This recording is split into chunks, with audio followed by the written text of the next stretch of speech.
কারো সন্তান নিয়ে মন গড়া কোনো ভুল মন্তব্য করার আগে ভেবে নিন। জিয়াউল ফারুক অপূর্ব একটি ভিডিও পোস্ট করেছিলেন 5 আগস্ট। 7 মাস যুক্তরাষ্ট্রে কাটিয়ে ওই দিন দেশে ফেরেন অভিনেতা।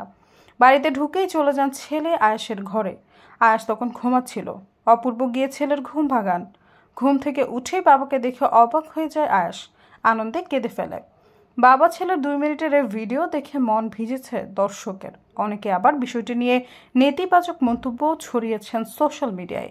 মা বাবার আদর থেকে বঞ্চিত আয়েশ, ঠিকমতো ছেলের খেয়াল রাখেন না অপূর্ব, এমন নানা কিছু লিখে অসংখ্য কার্ড পোস্ট হয়েছে সোশ্যাল মিডিয়ায়। ছেলেকে জড়িয়ে এমন গুজব রটানোয় খেপেছেন অপূর্ব। এ বিষয়ে সাইবার ক্রাইম ইউনিটের দ্বারস্থ হয়েছেন অভিনেতা। ইতিমধ্যে 3 জনকে শনাক্ত করা হয়েছে। অন্যদেরও শিগগিরই আইনের আওতায় আনা হবে। শুক্রবার সন্ধ্যায় ফেসবুকে এক স্ট্যাটাসে এসব তথ্য জানিয়েছে অপূর্ব। ফেসবুক স্ট্যাটাসে অপূর্ব লিখেছেন, কিছু মানুষের সত্য মিথ্যের বোধ নেই, ন্যূনতম সম্মান বোধও নেই। কিছু মানুষের গসিপ আর মিথ্যার কারখানা সমাজকে বিষাক্ত করে, আর কিছু মন গড়া মানুষ যাচাই না করেই শেয়ার করেন, রিয়েক্ট দেন, ভুল বিচার করেন। সন্তানের প্রতি বাবা মায়ের ভালোবাসা নিয়েও চলে নোংরা বিচার ও আজেবাজে কথাবার্তা। এটা শুধু লজ্জাজনকই নয়, চরম অমানবিক।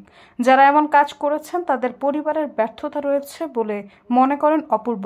তিনি আরও লিখেছেন, যারা এই কাজগুলো করেন তাদেরকে আমি জ্ঞান দিতে যাব না, কারণ যাদের পরিবার তাদের ভেতর কোনো মূল্যবোধ তৈরি করতে ব্যর্থ হয়েছে, যাদের সমাজ মানবিকতা তৈরি করতে ব্যর্থ হয়েছে, তাদের কোনো জ্ঞান দিয়ে লাভ হবে না।